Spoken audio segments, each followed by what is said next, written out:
One also have to practice Tantra.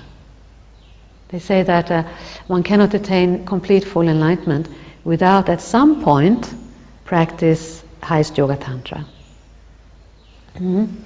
But if you look aside from the attitude, the actual practices of Hinayana and Mahayana go together.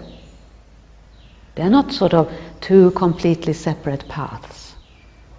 So the Lamrim contains all of the teachings. The Hinayana spread to different countries like Sri Lanka, Thailand, and Burma, Vietnam, and flourished there.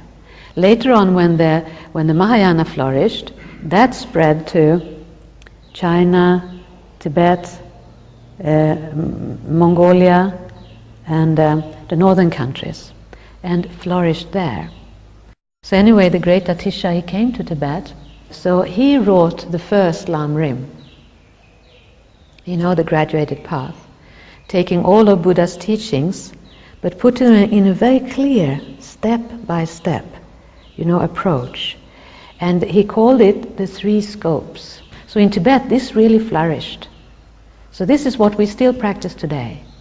When you see these Lamrim texts and Lamrim books, it's all the same way of approaching the spiritual path and the inner development.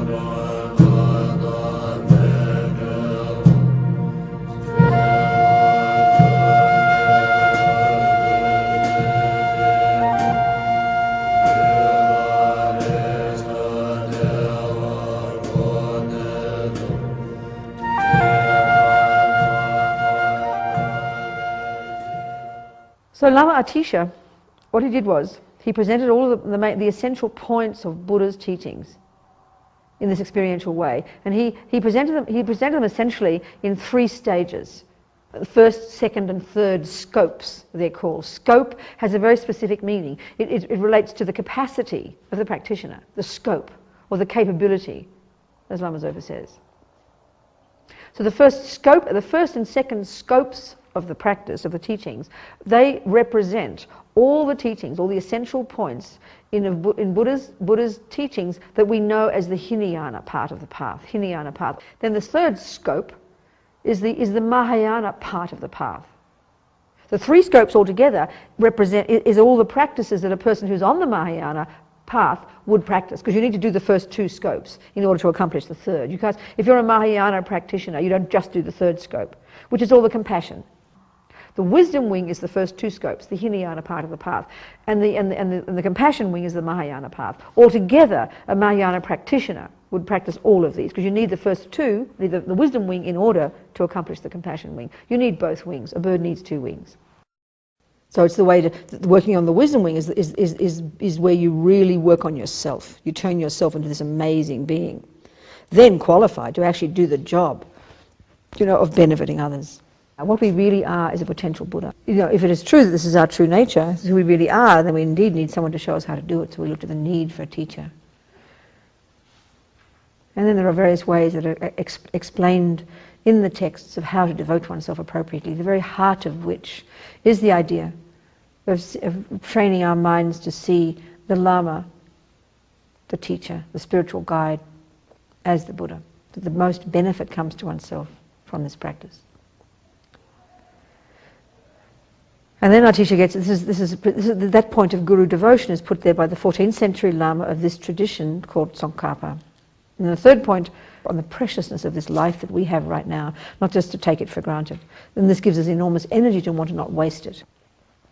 Then the first point we discussed in the first scope was the need to think about impermanence, but specifically the impermanence of this very person, which energizes us to even more want to not waste this life. But death is definite. its time is uncertain, and that the only thing that can benefit us at the time of death is the virtuous imprints in our mind, nothing else. Then this leads us on to the next contemplation, the first scope, as we discussed, which is looking at the logical likelihood of suffering lives in the future, given that we have a continuity of consciousness that is literally beginningless, given that we've been within samsara, having ignorance and therefore delusions, and therefore being reborn again and again and again, and therefore creating negative karmas endlessly, as well as positive ones.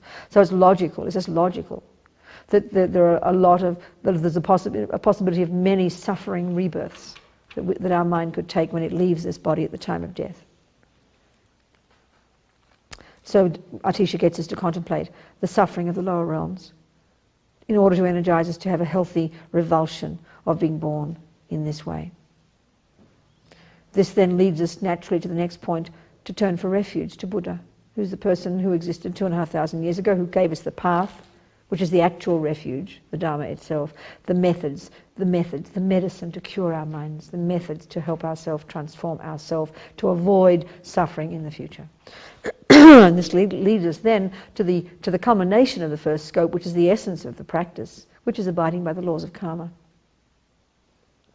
Learning to know what to do and learning to know what to avoid doing, simply to avoid suffering and to get what we do want, which is happiness. It's a very practical solution, because one of the things that we're seeing clearly from understanding karma is that we are responsible for our own suffering and we're responsible for our own happiness, literally. In the second scope, we look more deeply, we look more in a more sophisticated way into our minds and start to see how even this life is in the nature of suffering. But it's much more subtle awareness we need to develop. Really is where we learn to be our own therapists. Understand very deeply in the context, for example, one way of looking at this whole scope is in the context that we discussed last week of the Four Noble Truths. That the essential point of that is the third one, which is Buddha's assertion that we can be free of suffering. This then really prepares us now to practice the second wing, the third scope, which is the work we do in relation to others. The heart of which is the development of compassion, specifically the development of the very focused, highly developed level of great compassion called bodhicitta. There's love and compassion, for example, these two essential characteristics. Love is the wish that others be happy. Compassion is the wish they don't suffer. It takes two different aspects of a person's life.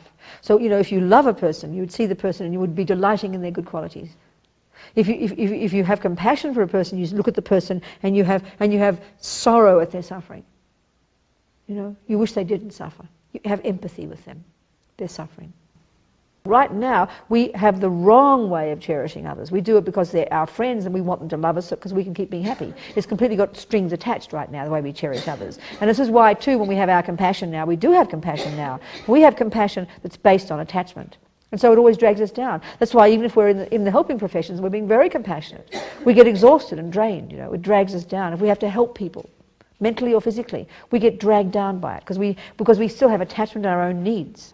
So we're talking here of being way beyond attachment.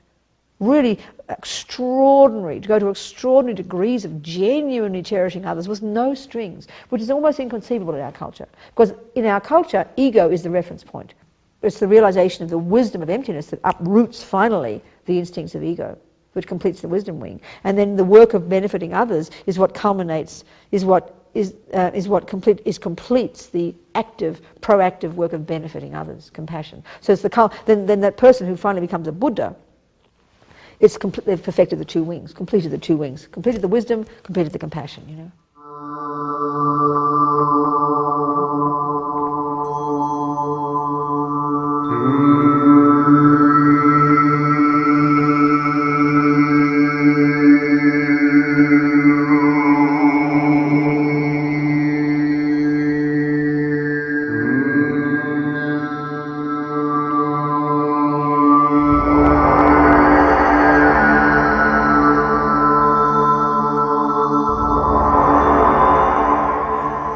Presenting the path, the Lam Rim, and the way that Lama Atisha and Lama Tsongkhapa put it together, it's like the blueprint. It's sort of taking all the Buddha's words and putting it into the order that we need to actually apply it in our lives. And so if I'm feeling like I'm a little bit lost, I don't really know where I need to put my energy and my attention and my practice, it's really easy. The teachings say, and I think this is really true, you can't develop the more advanced realizations if you don't have the very basic ones. I mean, if you haven't coped with our own impermanence and death and suffering, it's impossible to really have a true motivation to get out or even to help others, because we haven't really allowed ourselves to get in touch with how bad it really is, to give us the energy to develop the qualities to make it as good as it's possible to be. I think the first 12 or 13 years of my practice, I didn't do it that way. I kind of was a lot more hit and miss and really into, trying these more advanced practices and thought they were really cool. But I don't think I fundamentally was becoming a better human being.